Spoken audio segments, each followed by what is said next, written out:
Hello there, it's April. It's day 31 in my 100-day Trusting God experiment. I tried filming this a few minutes ago and my cell phone battery died. I had to plug it in, so I'm going to have to redo it.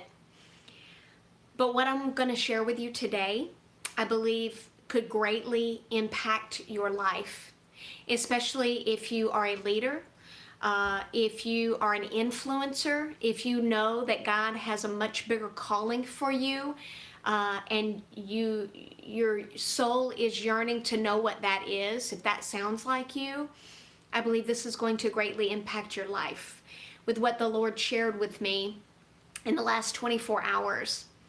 So I have been spending about 2 hours every morning in prayer, seeking the Lord for guidance to help me to navigate a major shift in my personal life, in my relationships, spiritually, and even in my work, because I kept feeling pulled that there is a much bigger calling that He has planned for me, but it just hasn't been clear.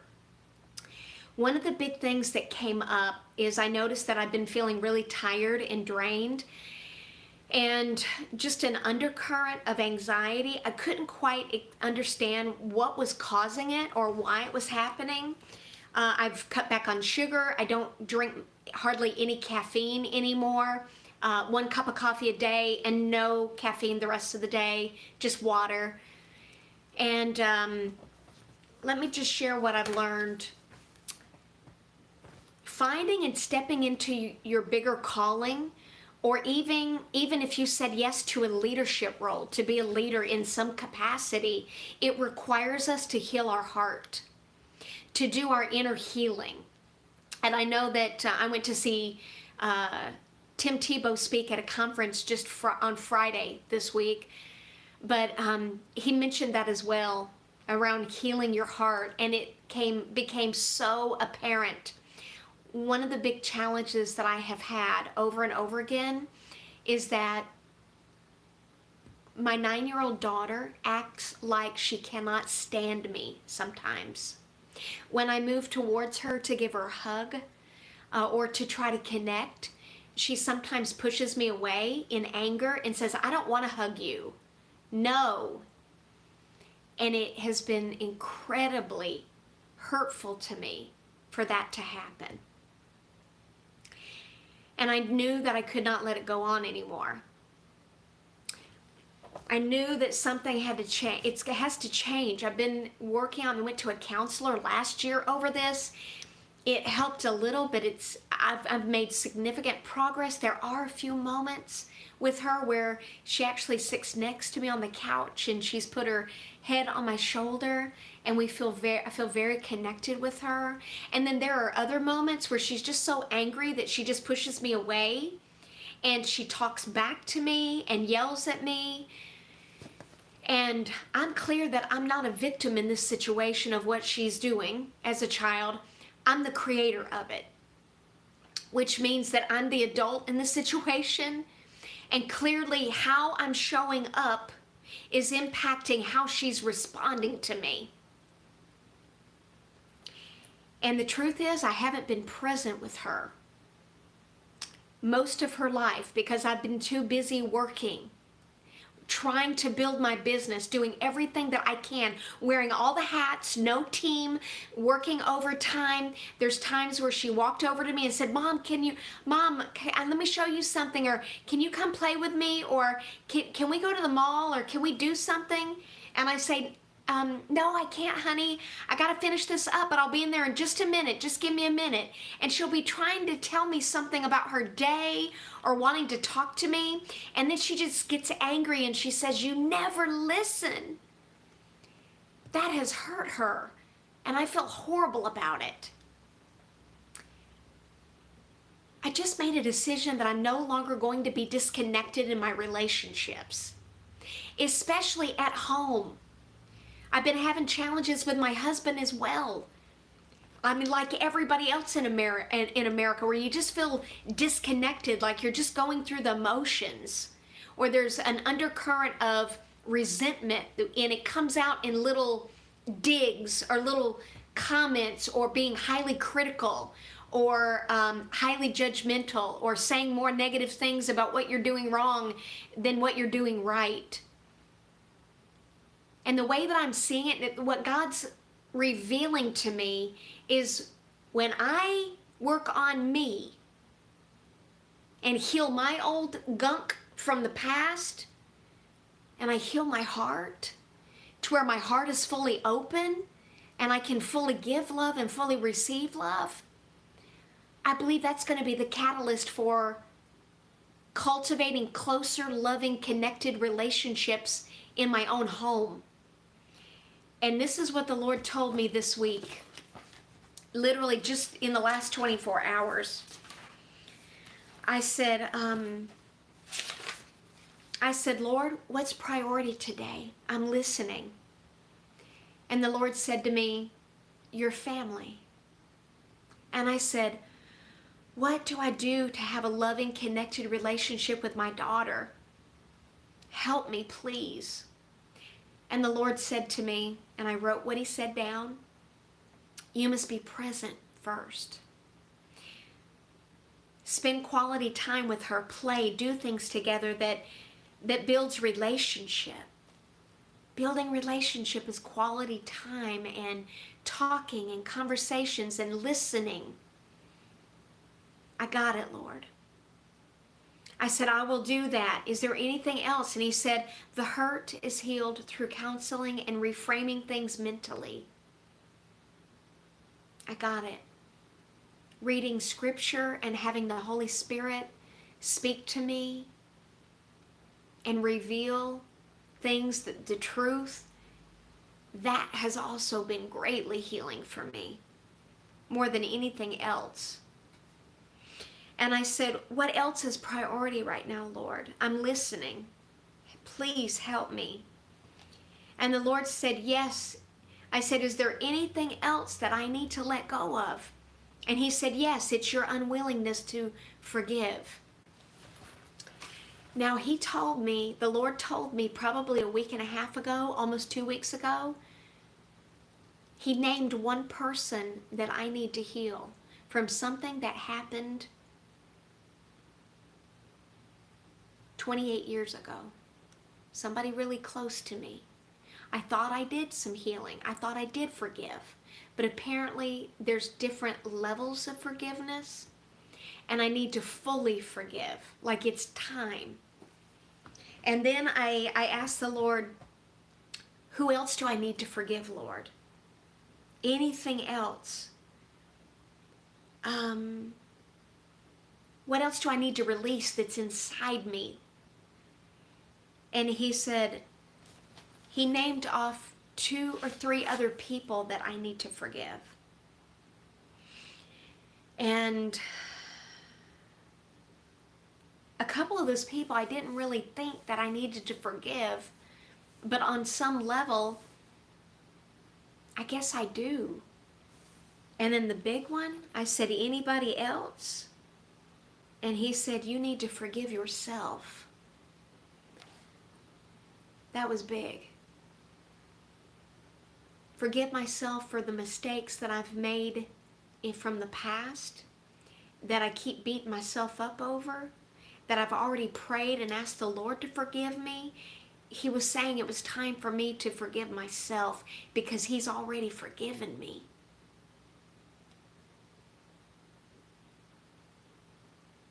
Powerful. So I've made a decision that I'm going to be stepping out and forgiving. I'm going to do it. I'm going to research the best approach to do that, to fully forgive and to fully forgive myself. I'm choosing to be more fully present for my daughter, for my husband, for my close, and even my friends, like the friends that are in my inner circle, the ones that are closest to me. And here's what I've discovered over the years is that I cannot, matter of fact, let me tell you what the Lord said. There's a couple of things here that I want to say, but let me share with you what he said.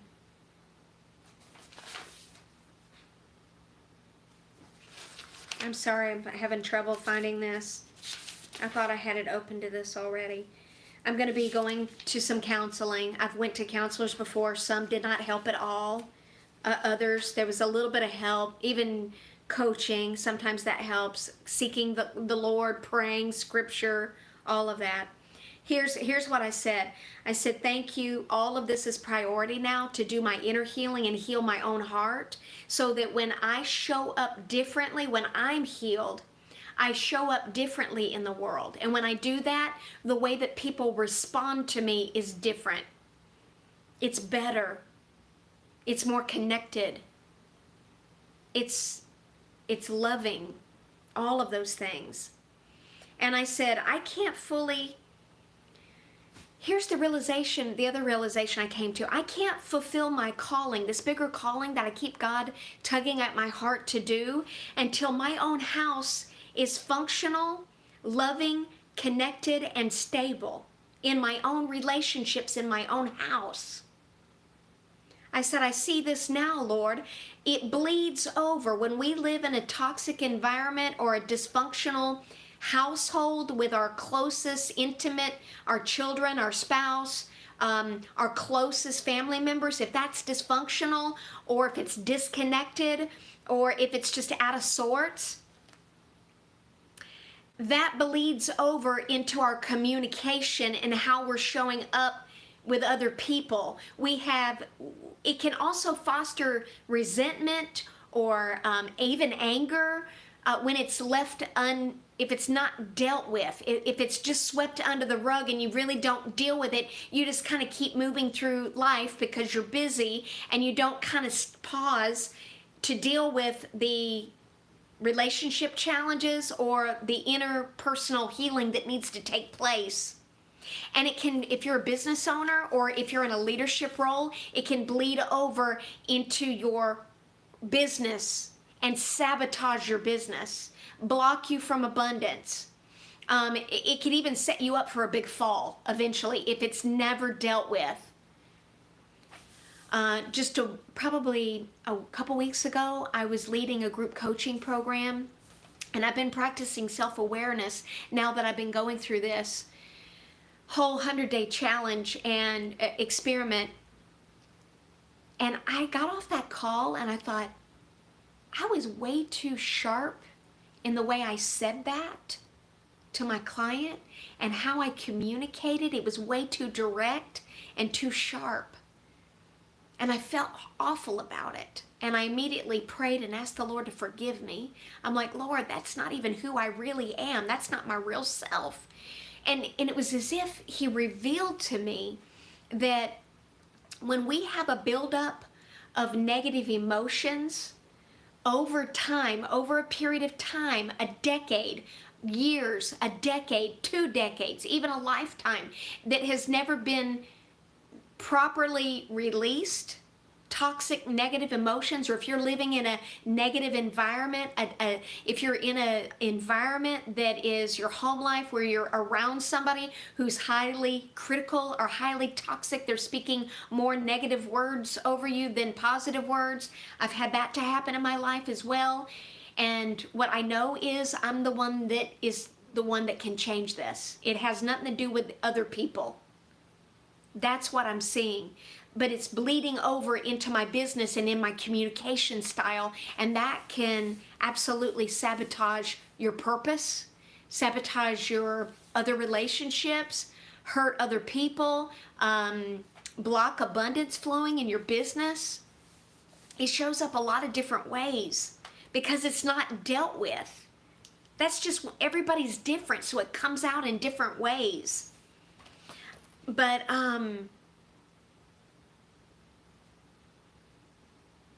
I said, it comes out in my communication with others. I'm asking you to help me to heal my relationships and heal me from this, Lord. I'm working on that right now. I'm no longer going to sweep this under the rug with the excuse that I'm too busy, so I'll deal with it next week, and then next week, and then next week. Next week may never come. That's the first thing. And I just can't.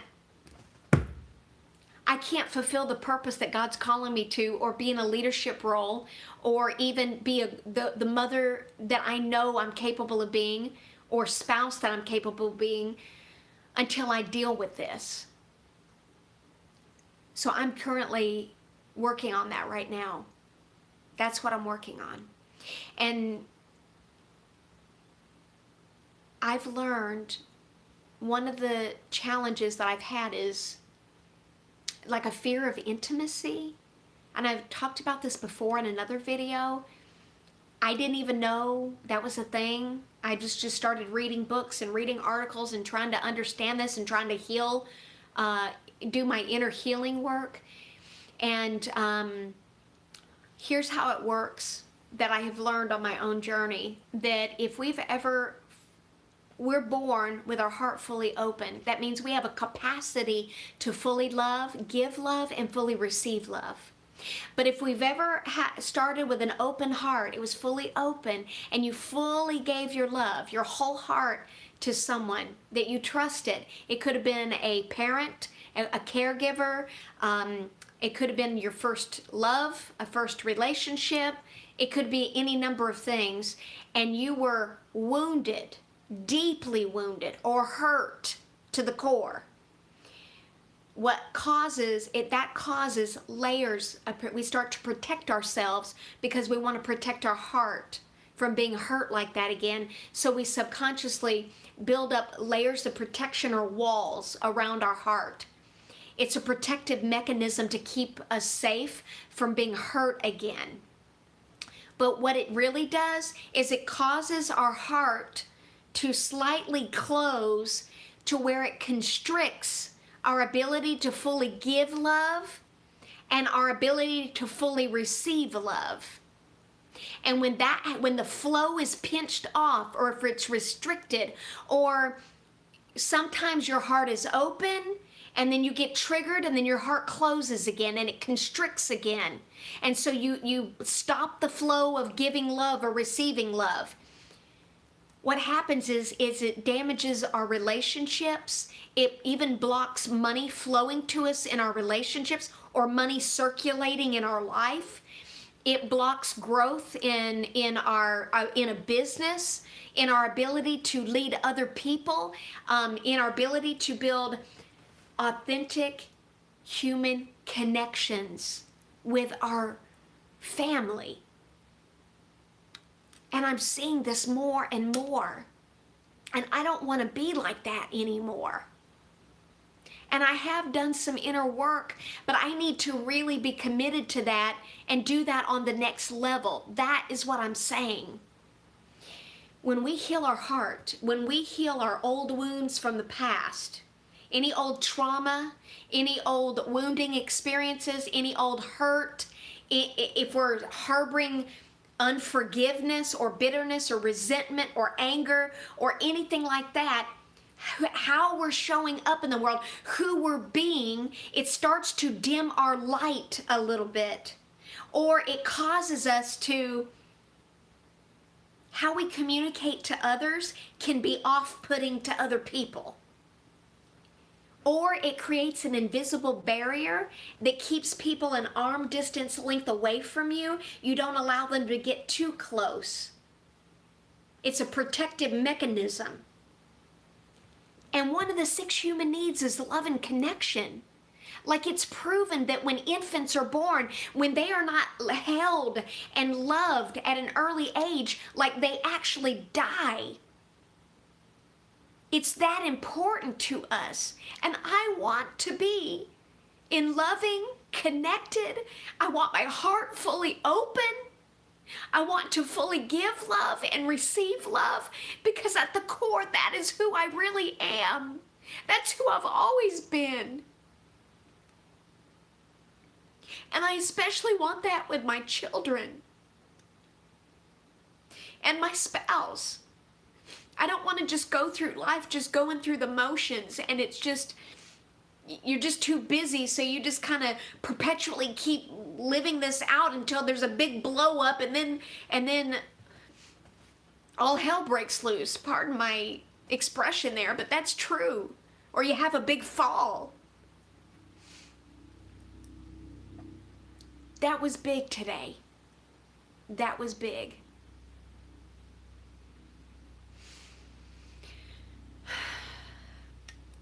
That is all I want to share with you today. I hope this is encouraging for you to do your inner work. I'm fully committed to this. And I don't think that we know even where to go to do this. I'm going to find out. I'm on this journey and I'm going to find out who's good at this, and also seeking the Lord in prayer every day, because I know He is our healer and our deliverer. In really getting into the Word, continuing to stay in the Word in the presence of God, that's priority. And taking time for my family, being fully present with my daughter, like practicing that. Y'all, some days I'm good and then I slip back into my old routine, and then I catch myself, and then all of a sudden I'm present again. I'm like, oh yeah, I can't do that anymore.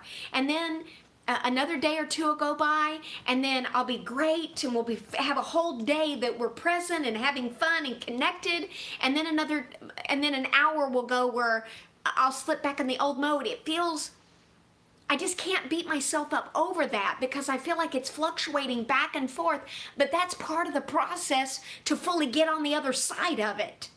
It's catching yourself in the moment, going back to being present and connected, and having your heart open, and just taking time to breathe instead of just doing, constant doing all the time.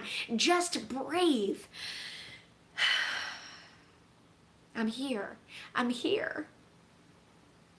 I'm here.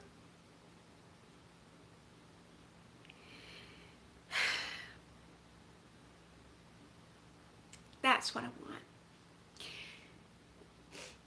Anyway, that's all I have for today. And I'm excited about this whole metamorphosis that I'm going through. I have hope. I can see the vision of the other side of this. And I know that God's healing me. And I'm going to do my part and take responsibility for it, and just move forward and keep practicing this moment by moment until I get it. That's what I'm doing. And I'll see you soon. Bye.